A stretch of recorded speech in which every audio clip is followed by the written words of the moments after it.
what I'd like to do is grab a line from a few good men and say, I stand on a wall and I say, nothing's going to hurt you tonight, not on my watch. But in reality, unfortunately, I don't get to say that.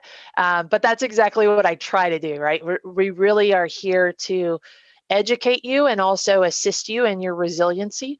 So, so that we try to prevent, or at least I shouldn't say prevent because it's almost impossible to prevent, but essentially prepare you and for a compromise, right? So I always kind of coach the assumed compromise. So we're really, to the layman, what I would tell you is, I try to provide resiliency in the digital world for you, but probably not the coolest answer in the world.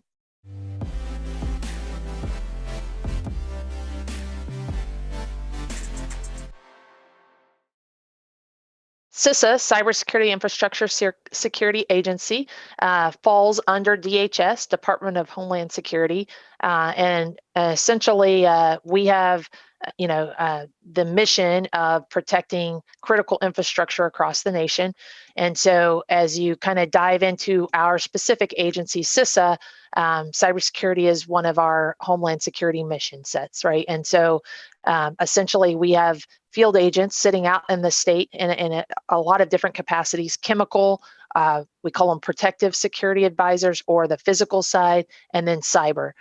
Currently, I'm the only cyber representative for Ohio. I am based out of Columbus, and hopefully getting help soon.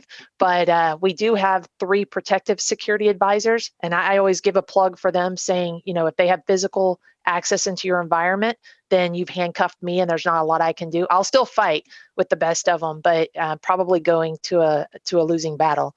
But they do more, like I said, the physical side of the house.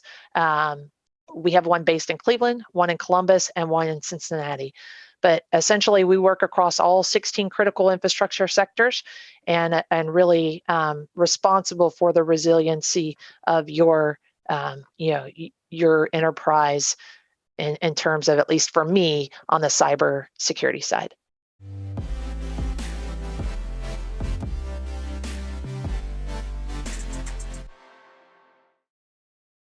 A typical engagement, like I said, in steady state, or a normal day, if there ever is a normal day, would be, a request for services. We have a myriad of kind of no cost, or what I like to say is paid for by your taxpayer dollars, of services, anywhere from tabletops, obviously speaking engagements. We have a whole list of assessments, everything ranging from technical on the penetration side to, in the middle, kind of the cyber hygiene, phishing campaigns, and then a more strategic assessment where I come in and really work with you and kind of give you a comparison of you amongst your peers.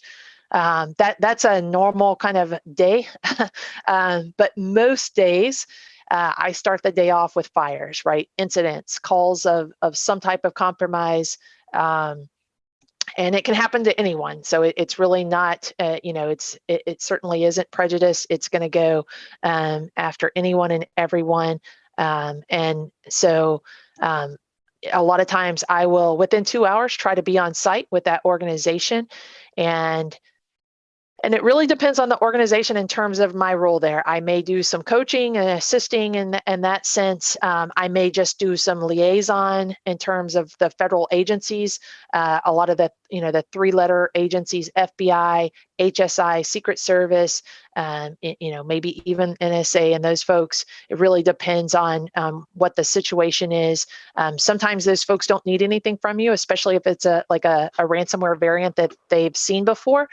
Sometimes they won't need anything, but again, I'll do all that coordination and try to take that load off your back as you're trying. You're in the thick of the fight, and so it's yeah, I'll use the FBI as a prime example. We have a phenomenal FBI group here, but they do kind of rotate out of Ohio, so they're not static like I am. I'm based out of Columbus, Ohio. This is where I will stay for the entire time I work for DHS CISA, whereas the FBI folks rotate a little bit more. So instead of keeping your kind of digital Rolodex updated in terms of who's who in the zoo, I'll do that for you because we maintain a really close relationship and work together often. So, I know who's in your area at the time, and I'll coordinate with them directly. And again, whether they come on site or not, if they do need to come on site, I'll work with you to make sure that that's kind of seamless for you as you are under duress. So, that's really kind of in the instant response piece.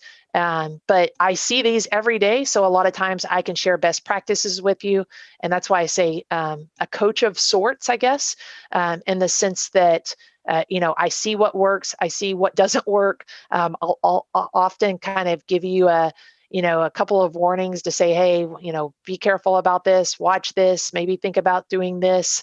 But every organization's different, and some of you are very mature and don't need that sort of thing. And obviously, I'm not going to tell you how to do your job if you know what you're doing and you know how to do it. But there are other organizations that, while they may be mature in terms of their processes and procedures, maybe they've never experienced this, and they're not as tuned into kind of incident response processes and procedures. So I can certainly assist in that respect.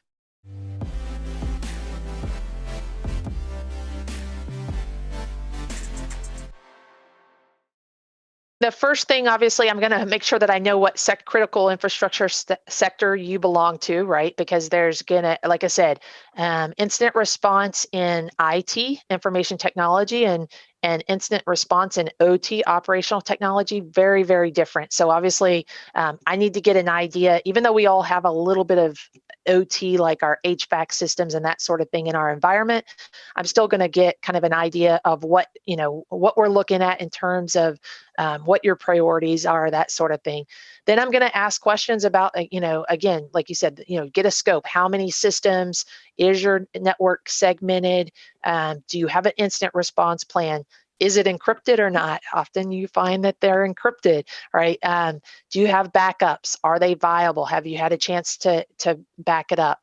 Probably going to coach you not to contact the adversary yet, because if you don't know this, as soon as you contact them, that starts your clock. So typically they give you, like, they say you have 48 hours. Well, that 48 hours, they're assuming that you haven't seen that message until you contact them. So that 48 hours starts the minute you contact them. So I usually try to coach people and say, hey, get your game plan together. Let's check the viability of your backups. Don't go directly to them. Last year, a lot of them would post a dark web site there, and many of you don't know how to get there. So it was beautiful. Like, it was awesome for me, because I'd be like, hey, I'll go check it out, but I'm not going to go check it out until you're ready. Whereas they were really curious. They're like, hey, I want you to go to this link, and I can't get to this link. I want to know how to get to this link, that sort of thing. And I'm like, no, slow down. Let's get your game plan, and then we'll go. Unfortunately, the actors are realizing that not everybody out there, it's not common knowledge in terms of getting to the dark web. And so they're starting to post, emails and phone numbers and that sort of thing. So I usually tell you guys, hey, stop, make sure that your users know what to do. Don't have them going straight to social media, which is, especially the younger folks, they're very fast on those devices, and, they'll be like, hey, we got hacked or whatever. Make sure you get the message out to people to stop and desist, disconnect from the internet, don't reboot, but also don't go out and tell the rest of the world. Otherwise, I could spend probably 30 minutes talking about this, but otherwise you're gonna spend a lot of time working with the media instead of concentrating and focusing on the things that you need to focus on. So I could sit here and tell you probably lessons learned and that sort of thing, probably for hours and hours, but I know you guys don't want to listen to me talk for that long. But there's things like, hey, do you want to sever the internet completely? Sometimes that's the right decision, or sometimes that's what we'll recommend to the decision maker, right? Honestly, your organization is the one making the decisions, but we'll say, hey, in order to triage this and stop the bleeding, maybe we want to stop, disconnect from the internet. But there's a lot of other technical things that we'll talk through I'm going to throw some technicalese out here real quick, and those of you that aren't technical, just you can ignore me for like 30 seconds. But often I tell the technical folks that we need to roll the Kerberos ticket, the KRB TGT, and we got to roll it twice, right, for the actual and wait for replication. So it's a kind of a long and tedious process, but ultimately there's different decisions that we have to make, and it just kind of depends on the situation at hand. And even for forensics, I'll tell people, hey, the trash bin is never encrypted, so you can still get in and move around in the file structure, and get forensics that you need, or that sort of thing, even if everything's encrypted. So all kinds of little advice and tidbits that I have in the event of an incident. Not proud of it, obviously, but learned a lot along the way in terms of just things to kind of recommend to people.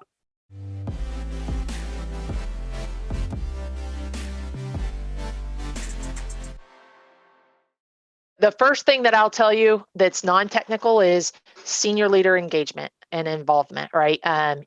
Senior leaders, you guys have a big role to play, and a lot of times I think that you think it's a technical problem, and we kind of wish it away, but honestly, it is a risk. It's risk management, right? And it's a risk decision, and that's what leaders are paid to do, is really make decisions about risk, right? That's why you're leaders, and not just any warm body can do your job.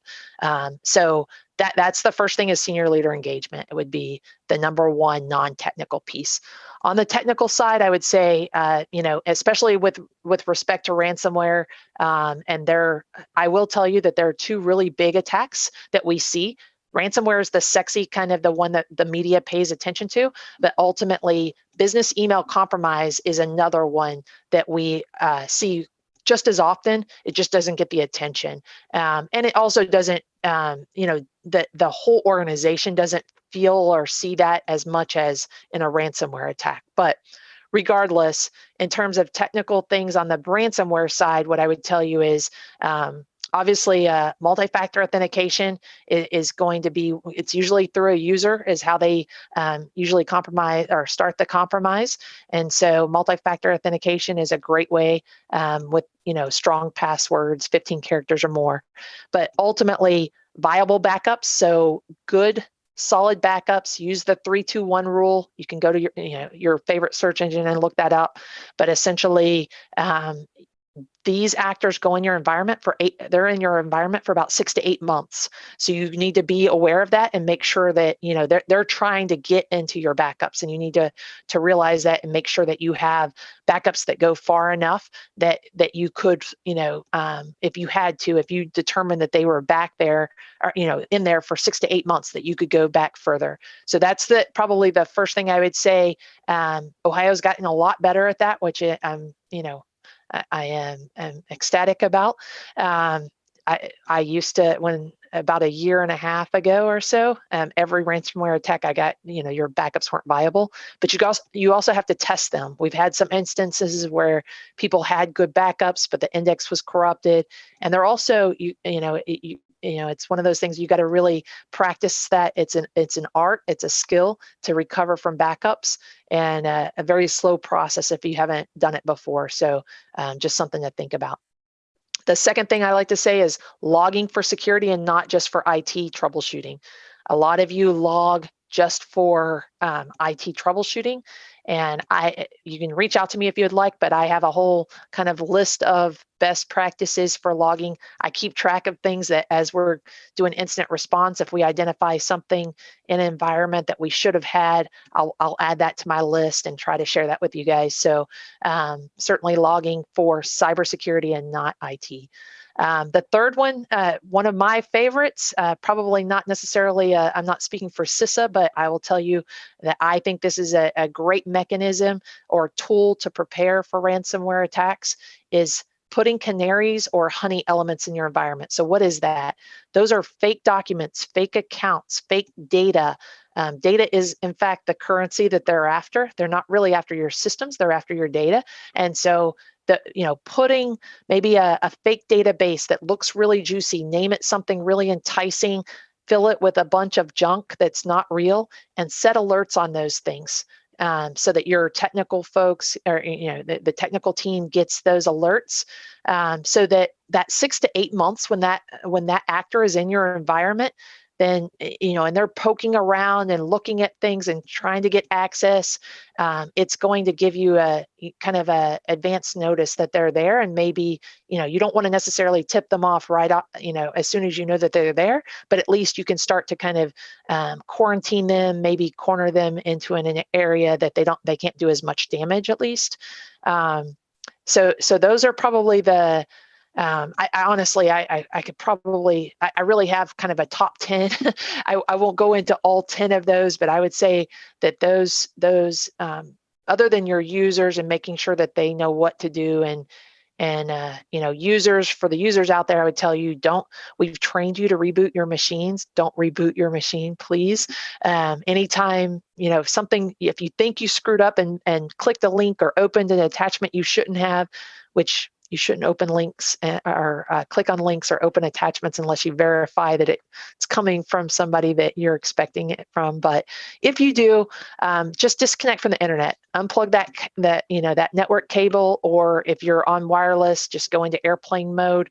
But basically, in this instance, the one thing that we've trained you guys to always do is not good. You're going to destroy all of our evidence, our forensic evidence. But you can do one thing, which is just kind of cut off the reach of the adversary to the network by disconnecting from the internet and just reporting it. And we'd rather you report it and give us a shot at minimizing the impact than trying to hide, because eventually the evidence is going to kind of show itself. So better to hear from you sooner rather than later.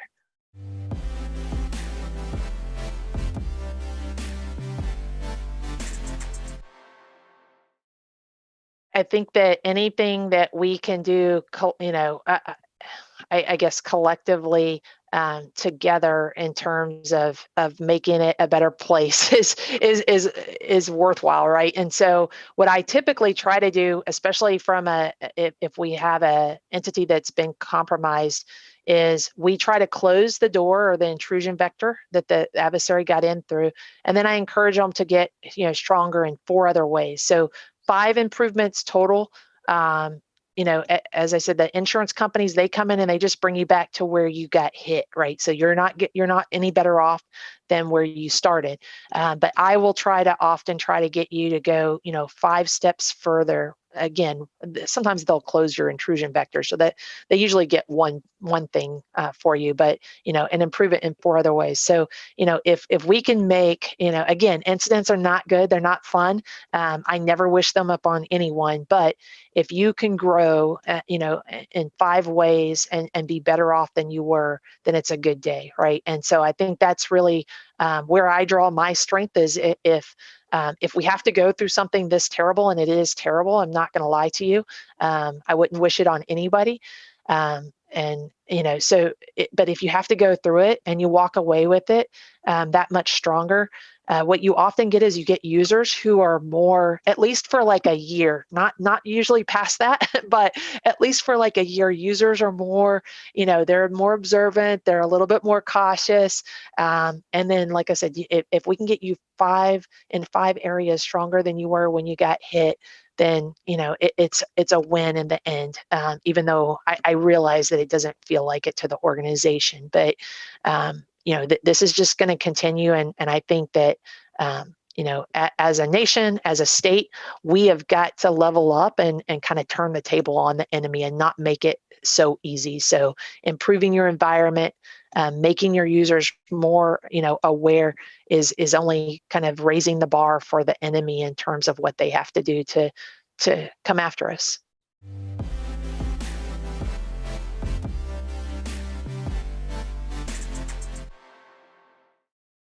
I would just encourage us to continue. And I try to do this for you guys a little bit in the sense of, sharing lessons learned.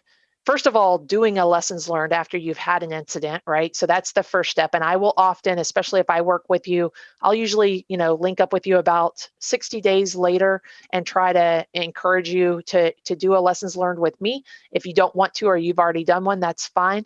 But just really get you to kind of reflect back after the fact. But taking that a step further and sharing that with others, right? I know 5-ish years ago, people would not share these things because it didn't seem as commonplace but these days, it happens to everybody. Everybody is either already compromised or they're compromised and they don't know it, right? So I would say that if you've gone through an incident, um, think about sharing, and you don't have to share everything. You don't have to air all of your dirty laundry, but quite frankly, there are a lot of great lessons learned, both institutionally. That's why you do the lessons learned and record that so that the younger generation, coming behind you can reflect back and learn from that and not have to go through it again. But secondly, share it with the greater good, in terms of allowing, other people to learn from, something that happened to you, because ultimately, that's how we really get stronger as a collective group. And that's really what teamwork is about, is really, taking what you've gotten from whatever situation and allowing others to grow from that.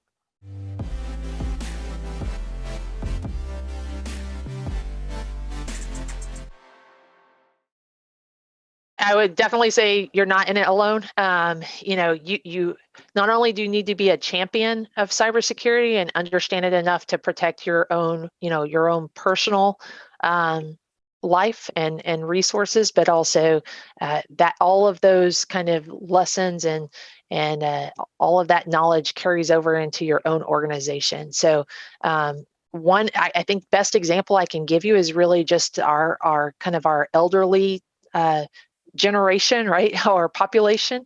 They, our parents, our grandparents, some of those people who didn't grow up with technology and quite frankly entered the technology age pretty late in their lives. I can't tell you how many calls I get on a daily basis about them having their life savings, cleaned out, or just so many different stories that in most cases you would think were hard to believe. But I'll be honest with you, it's one of those things where it happens so often that I can tell you that it in fact is possible and happens quite frequently. So get educated at least on the basics, right? Don't click links, use a VPN, use strong passwords. There's probably like a handful of things that all of you are very capable of doing and capable of kind of championing to folks, right? And so look out for that kind of older generation that doesn't have the luxury that you do, and knowing those things. Make sure that you help them understand, what some of those kind of critical lessons are. But also, the younger generation, as they're moving into technology, they need to be educated as well. So really, I would say across the board, just helping each other, kind of understanding some of the risk that are involved. Again, this isn't necessarily a technical problem, it's really a risk problem. And you guys do great kind of risk management in your personal lives, right? You lock your doors and windows at night, or most of you do, maybe. I know back when I was younger we didn't, but and you have security cameras in place. Some of you have security cameras, or pets, animals, maybe a dog. So you do all of these things in your personal life, and much of it is very much the same in your digital life, just a different kind of context, right? Same thing in your car. When you park your car in a public parking lot, you don't leave your valuables laying out in plain sight so anybody can see them, so that they break into your car and take them. You typically, if you have something valuable, or you should, put that in the glove box, put it in the trunk, at least out of sight if you're going to leave it in the car. So in your digital world, don't leave your passwords sitting on your desktop or in plain sight. Put them in a password manager, maybe, where they're a little bit more protected. But just think about, in your digital life, what are some of the things that you would want to protect, and make sure that you have those protections in place. I always love to tell kind of the public, if you're in a you're going to use a public Wi-Fi, which I highly discourage, but some of you absolutely are, set on getting access and using public Wi-Fi. So if you have to, use a VPN. Long passwords, 15 characters or more. Try to use multi-factor authentication. Keep your stuff updated and make sure that you're if you get a link or you get an attachment, you're verifying it. And then finally, use a VPN if you absolutely have to connect to open Wi-Fi. If you can do those things, which I know all of you can, then Ohio's well on its way to securing our generation, the next generation, and the generation before us.